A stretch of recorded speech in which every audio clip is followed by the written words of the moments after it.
welcome to the Artlist Sound Effects Challenge. This challenge is all about creative storytelling through sound design.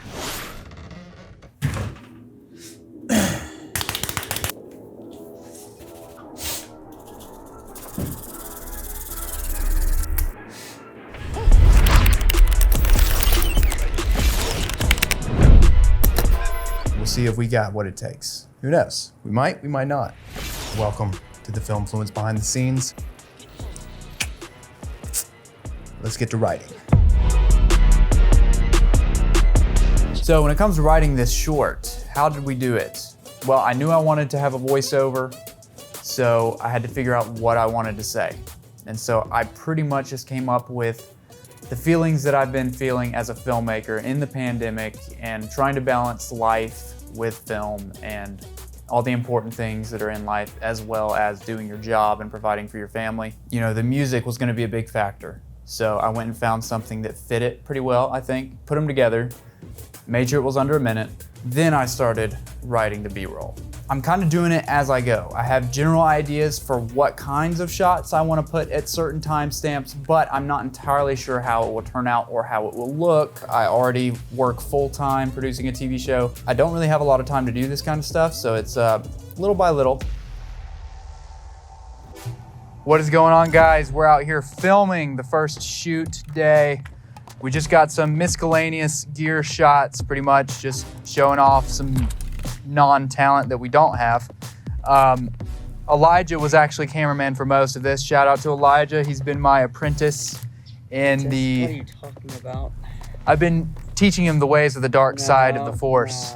No. No. So he's doing a killer job. Shout out to him for DPing these shots. Most of them while we were taking shots. We're filming in golden hour right now for obvious reasons. It's just better to film at golden hour outside. You can control your light better. We always place our person between the sun and our camera to get the shadows on one side and the light. We basically just backlight them the whole time. And that comes with some pretty cinematic shots in the daytime in golden hour. So that's pretty much it. Anything you want to say, Monkey Man? All right, that's it for day one shoot. What? Okay. You know, I bet you wondered how we got these awesome, sleek, white out background shots. How do we do that? Oh, they didn't ask. Well, even though you didn't ask, we're telling you anyways. To get these shots, we actually did this on the show that we're producing right now for Transition Studios. You kind of just put a big, bright light behind your subject, crop in, drop down. You just drop in and just smack the lip, whoop-ah, drop down, snap, ah. That's pretty much it for that. Pretty simple, looks really interesting and unique. I bet you're wondering what we're using to film this video. We are using the Blackmagic Pocket Cinema 4K camera with Rokinon lenses and a macro lens attachment.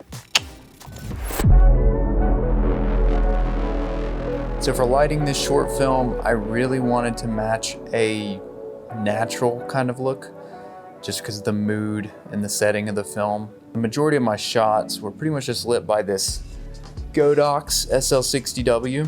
I either tossed a 47.5-inch softbox on it or bounced it off a wall to get a really soft light. But that was pretty much it. Nothing fancy. So this project differs from the majority of other projects I've done sound design on, and the main reason for that is because Artlist said, hey look, you can only use our sound effects in this project. So I was like, all right. Typically I have thousands upon thousands of sound effects built up over the past 10 to 12 years of doing short films on YouTube. But I couldn't use any of them.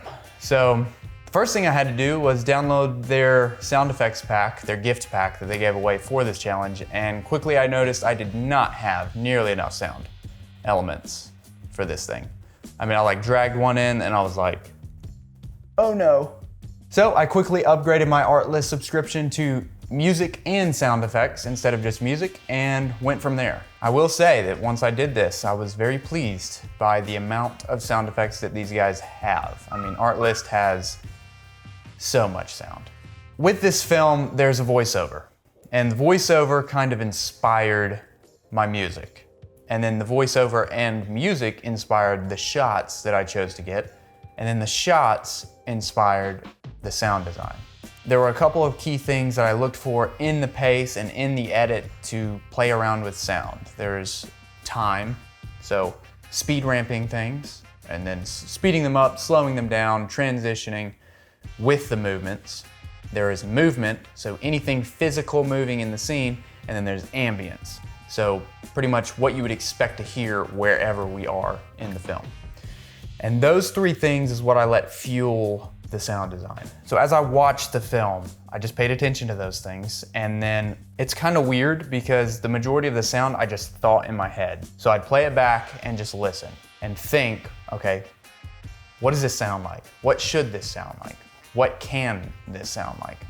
And you know, as far as like the lens coming out and zooming around, spinning around, that, I mean, you know, I knew I wanted to have clicks. I knew I wanted to have kind of a bass drop thing going on. And that's just an example of adding different things into one shot to make it pop out of the screen.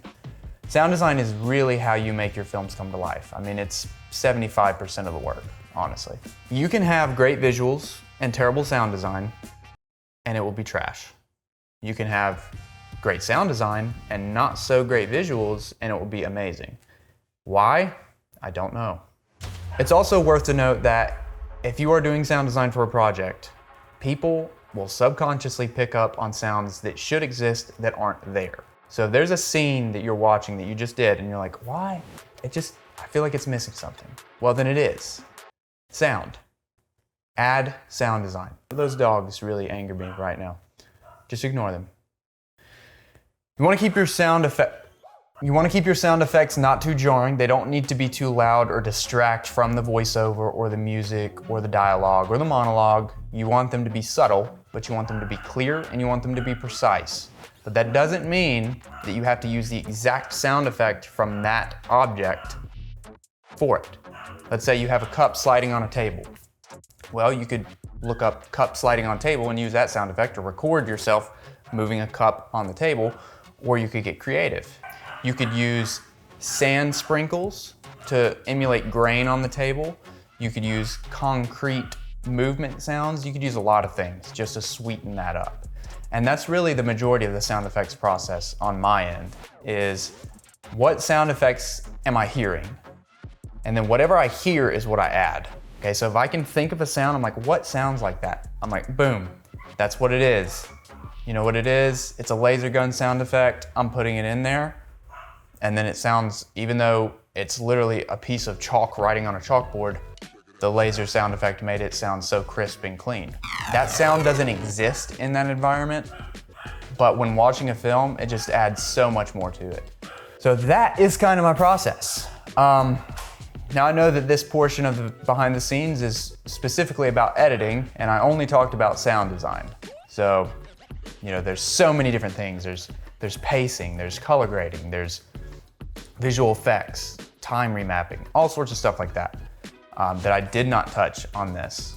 But if you are interested on hearing more about those subjects from me in particular, just leave a comment down below and we'll get those videos to you shortly. Maybe not so shortly because again, I'm busy, but eventually. Just let me know. So that's pretty much wrapping up our behind the scenes at Filmfluence here. Huge shout out to Artlist for all the great things they put on. I mean, it's a great opportunity to be able to enter this challenge. You know, we're hoping for the best, keep our fingers crossed, but you know, to whoever wins, however many people win, congratulations, you guys rock. I'm sure that if you won, you have pristine sound and creativity and storytelling. Good luck to all of the entries, and we'll see how this plays out. All right, that's pretty much about it. It's that time again where we gotta turn off the camera. I'm sorry. Bye.